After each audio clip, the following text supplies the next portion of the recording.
तो कभी आपने बात की हिंदू राष्ट्र की उनसे? नहीं, जरूरत ही नहीं। हम कभी सरकार के भरोसे हिंदू राष्ट्र की नहीं है। एक बात और बड़ी विचित्र, कैसे बनेगा? मान लो आप हिंदू, इस देश का हिंदू अपने आप को पहले कट्टर हिंदू बनाए, तब भारत हिंदू राष्ट्र। कट्टर हिंदू की जरूरत क्या है?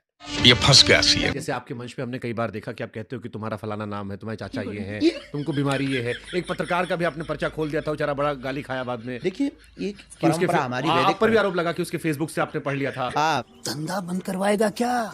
देखिए, 140 साल बाद फिर आपने स्टेटमेंट एक दे दिया था कि जो कुंभ नहीं आएगा वो देशद्रोही है। वो देशद्रोही नहीं है। नहीं, पापी नहीं, हमने देशद्रोही कहा था। हाँ, आकर्षित नहीं किया। आपने जब ये कह दिया कि जो नहीं आएगा वो देशद्रोही है, तब लोग देखिए, कह रहे हैं कि मान लीजिए कोई आदमी सियाचिन में नौकरी कर रहा हो या बॉर्डर पे हो, या मेरे सब पत्रकार जो दिल्ली इलेक्शन कवर कर रहा था, अब आपने हम लोग को देशद्रोही बना दिया। भैया, यही फिर ये क्या अंतर कैसे होता है? क्योंकि ये एलिगेशन आपके साथ चिपक गया है कि आप अंधविश्वास फैलाते हैं और अपने मतलब को बताते हैं कि हमको दिखता है, ये कहते नहीं दिखता। तो दोस्तों, जैसा कि आप शुरू के क्लिप देखकर समझ गए होंगे कि आज की वीडियो किस टॉपिक पर है, और जैसा कि धीरेंद्र शास्त्री ने कुछ ही दिन पहले बताया था कि महाकुंभ में जो लोग मरे हैं वो लोग मरे नहीं बल्कि उन लोग को मोक्ष मिला है। तो इसी से रिलेटेड शुभंकर मिश्रा ने कुछ ऐसे सवाल पूछा कि धीरेंद्र शास्त्री पूरी तरह से बौखलाए गए। और इतना ही नहीं दोस्तों, धीरेंद्र शास्त्री का ये भी कहना है कि जो मैंने कहा वो सही कहा है। तो वीडियो को शुरू से लास्ट तक देखें और आप अपना राय कॉमेंट बॉक्स में जरूर दें। लोगों ने कहा कि धीरेन्द्र कृष्ण शास्त्री ने असंवेदनशील बयान दे दिया कि जो यहाँ मृत्यु हुई वो मोक्ष किया है। फिर लोग आपको व्यक्तिगत टारगेट करने लगे कि ऐसे तो आपको ही मोक्ष मिल जाना चाहिए। बहुत हर लेवल पे तो आपको लगता है वो असंवेदनशील बयान था जो कुंभ पर आपने दिया? अब हम किसी गरीब को कहें कि पैसा सब कुछ नहीं होता है, तो वो कहेगा महाराज हमें पहले दे दो फिर बताएंगे। तो ये वहां तो ज्ञान की शून्यता हो जाती है। इतना तो हम भी समझते हैं, लेकिन समझाने के लिए आपको कुछ तो कहना पड़ेगा। तो हमारे अर्थ का अनर्थ कर दिया लोगों ने। इस बात का हमें बहुत कष्ट है, इस बात का हमें दुख है कि आपने जो बोला ठीक बोला है। आपने जो हमारे किसी ने कहा कि हम आपको मोक्ष दिला देंगे, वो सब अपनी अपनी बातें उनकी जगह ठीक है। जिनकी जैसी श्रद्धा होगी वो अपने अपने हिसाब से वो ठीक कह रहे हैं, क्योंकि उस बात आप पर तंज कस रहे थे कि अगर ऐसे मोक्ष मिलना है धीरेन्द्र शास्त्री जी को हम धक्का दे देंगे। वो सुना है, तो उनका अपनी जगह कहना ठीक है, चूंकि वो समझ नहीं पाए हमारे तथ्य को, समझ अर्थ का अनर्थ निकाल दिया, इसलिए उनके शब्द मुंह से ऐसा निकल रहा है। हमारा किंचित मात्र भी ऐसा उद्देश्य नहीं था कि हम उनको ये कहें कि भैया जो मरे हैं वो मोक्ष भया है। एक शंकराचार्य उन्होंने कहा कि आप भाजपा सरकार के प्रचारक के तौर पर काम करने लगे वहां पर, कि सरकार पर सवाल कवर करने के लिए आपने वो लाइन बोली। ये फंस गया सीएम। इसमें एक एलिगेशन आप पर मारा जो आता है कि 140 साल वाला जो थ्योरी थी, 140 साल बाद कुंभ हो रहा है, ये गलत फैलाया गया था। ये नहीं है, ये हर बार फैला दिया जाता है।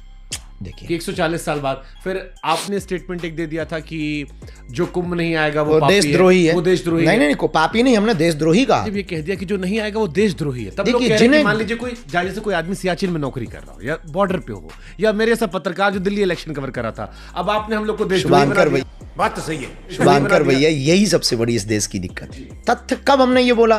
किसी ने ये तर्क दिया, कमेंटमेंट किया है कि जो कुंभ में जा रहे हैं वो पापी है। तो ये पूछा जाता है हमसे क्वेश्चन। हमने कहा जो कुंभ में जा रहे हैं तो भगवान की बड़ी कृपा है कि पापी है, पर वो ये प्रमाण दे दें कि वो पापी नहीं है। और जो नहीं आ रहे हैं, जिन्हें गंगा से प्यार नहीं, गंगा तो सबकी है, सही बात है, जीवनदायिनी, तो जो जिन्हें गंगा से प्यार नहीं, जिन्हें जीवनदायिनी नदियों से प्यार नहीं, जिन्हें प्रकृति, भले ही तुम्हें सनातन से नफरत हो पर गंगा से तो प्यार होना चाहिए, क्योंकि इस देश की जीवनदायिनी नदी है। इस देश की जीवनदायिनी नदी नर्मदा है, सरस्वती है। और तुम्हें त्रिवेणी से प्यार नहीं है, तुम्हें गंगा से प्यार नहीं है, तो निश्चित रूप से तुम देशद्रोही हो। तो आपने ये नहीं कहा था, आप ये कह रहे हो। अरे हमने ये कहा है कि भैया आपको अगर संगम से प्यार नहीं है, महाकुंभ से अगर प्यार नहीं है, तो आप देशद्रोही हो। उसमें क्या संदेह? क्योंकि मैसेज ये गया कि आपने कहा जो नहीं स्नान करने आएगा वो देशद्रोही है। बेझिझक, ये भी कोई गलत नहीं बोला है। मगर क्यों? तो दोस्तों, धीरेंद्र शास्त्री ने यह भी कहा था कि जो लोग महाकुंभ स्नान करने के लिए नहीं जाएगा वो देशद्रोही है। तो इस पर आप लोगों का क्या विचार है, कमेंट में आप बताना। मन भी तो पहुंचे, पर वो विस्तार से पूछा किसने? वो विस्तार से पूछा किसने? हाँ, तो जो मन से भी स्नान कर गए या जिनके परिवार के लोग गए और एक लोग, अब एक पहुंच गया, नहीं जा सकते। या एक डब वहां से जल गंगा जल ले आए और घर पे छिड़क लिया, तो उनको भी तो पुण्य मिलेगा ना महाराज जी। तो संयम का भी संगम स्नान तो है।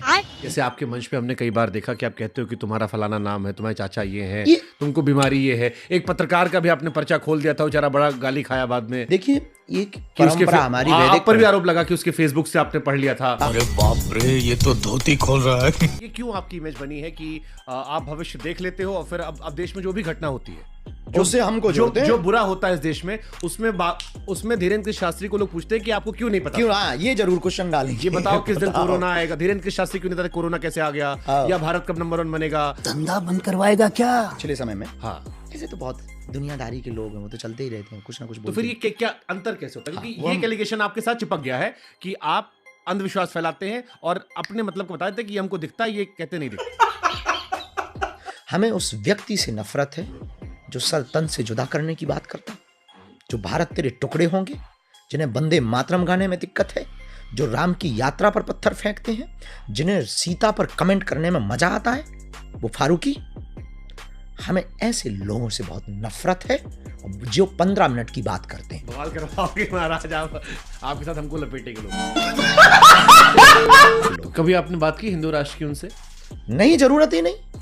हम कभी सरकार के भरोसे हिंदू राष्ट्र के नहीं है। एक बात और बड़ी विचित्र। कैसे बनेगा? मान लो आप हिंदू, इस देश का हिंदू अपने आप को पहले कट्टर हिंदू बनाए, तब भारत हिंदू राष्ट्र। कट्टर हिंदू की जरूरत क्या है? बिल्कुल जरूरत है।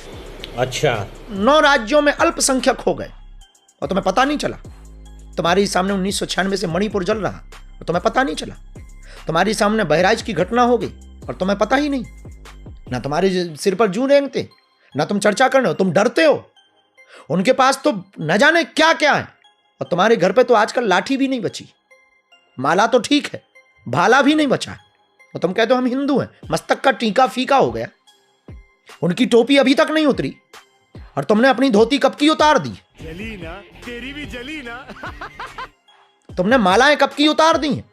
तुम्हें हिंदू कहने में शर्म लगती है और तुम कहते हो कि हम हिंदू हैं और नारेबाजी करके कमेंट करके तुम चल पड़ते।